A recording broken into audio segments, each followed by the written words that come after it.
காலேஜுங்கிற ஒரு இடம் தான் டீனேஜர்ஸ்க்கு லாஸ்ட் மெமரபிள் பிளேஸ். அந்த காலேஜ் தான் அவனோட கெரியரோட ஸ்டார்ட் அப்பாக இருந்தாலும் அதே காலேஜ் டேஸ் தான் அவனுக்கு நிறைய அண்டர்ஸ்டாண்டிங்கை சொல்லி கொடுக்கும். ஒரு பையன் கிராஜுவேஷன் டே அன்னைக்கு டிகிரி வாங்க உட்காந்துருக்கான். அப்போ அவன் பக்கத்தில் அழகான பொண்ணு உட்காந்துருக்கு. அப்போ அந்த பொண்ணு அவன்கிட்ட பேசுது, அவனும் அந்த பொண்ணுகிட்ட பேசுகிறான். காலேஜ் படித்த இந்த 3 வருஷத்தில் அவங்க ஒருத்தங்களுக்கு ஒருத்தங்க பார்த்ததே இல்லை. இன்ட்ரெஸ்டான விஷயம் என்னன்னா, அவங்க 2 பேருமே ஒரே டிபார்ட்மெண்ட். ஏன் அவங்க ஒரு நாள் கூட சந்திக்கலைன்னா, அவங்க படித்த காலேஜ் ஷிஃப்ட் காலேஜ். காலையில் பொண்ணுங்க வந்துட்டு மதியம் போயிடுவாங்க, அதுக்கப்புறம் தான் பசங்க வருவாங்க. இதனால் பசங்களுக்கும் பொண்ணுங்களுக்கும் நடுவில் உள்ள ஒரு கம்யூனிகேஷனே இல்லாமல் போயிடுது. சப்போஸ் அந்த பொண்ணும் அந்த பையனும் ஒரே கிளாஸில் உட்காந்து படிச்சிருந்தா அந்த பொண்ணு லைஃப் ஃபுல்லாக அவனோட ட்ராவல் ஆகிருக்கும். எப்போ பொண்ணுங்களையும் பசங்களையும் பிரித்து ஷிஃப்ட் காலேஜாக உருவாக்குனாங்களோ அப்போவே ஆண் பெண்ணுங்கிற வேறுபாடு உருவாயிருச்சு. இங்கே ஆணும் பெண்ணும் சமம் சொல்கிற ஒரே இடம் ஸ்கூலும் காலேஜும் தான்.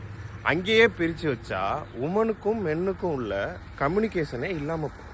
இதனால் ஸ்கூல் லைஃப்லேயோ காலேஜ் லைஃப்லேயோ எப்படி ஒரு பையன்கிட்ட ரியாக்ட் பண்ணுறது, அவன் எப்படி அண்டர்ஸ்டாண்ட் பண்ணுவாங்கிறது ஒரு பொண்ணுக்கும் தெரியாது. அதே பொண்ணை எப்படி அண்டர்ஸ்டாண்ட் பண்ணுறது, அந்த பொண்ணுகிட்ட எப்படி ரியாக்ட் பண்ணுறதுன்னு ஒரு பையனுக்கும் தெரியாது. இது எங்கே அஃபெக்ட் ஆகுன்னா மேரேஜுங்கிற ஒரு இடத்துல தான். உங்களுக்குள்ள நடக்கிற சின்ன சின்ன சண்டை தான் ஒரு நல்ல அண்டர்ஸ்டாண்டிங்கை உருவாக்கும். அதே சண்டை தான் அவங்களுக்கு நல்ல ஒரு டீப்பான லவ்வையும் உருவாக்குங்கிறத தெரியாமலே டிவோர்ஸ் வர போயிடுறாங்க.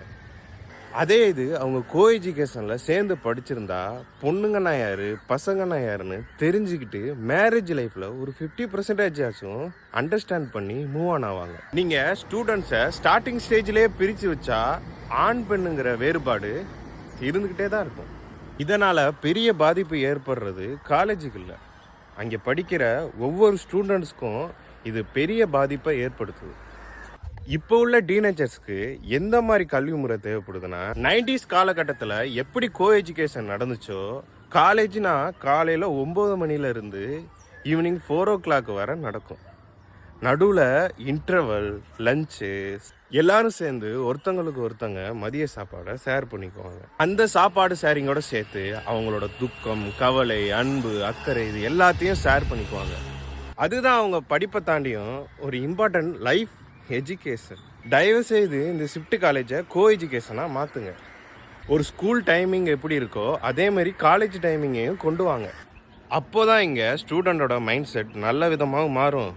மென் உமனுங்கிற ஒரு பேசிக் அண்டர்ஸ்டாண்டிங்கும் வரும்.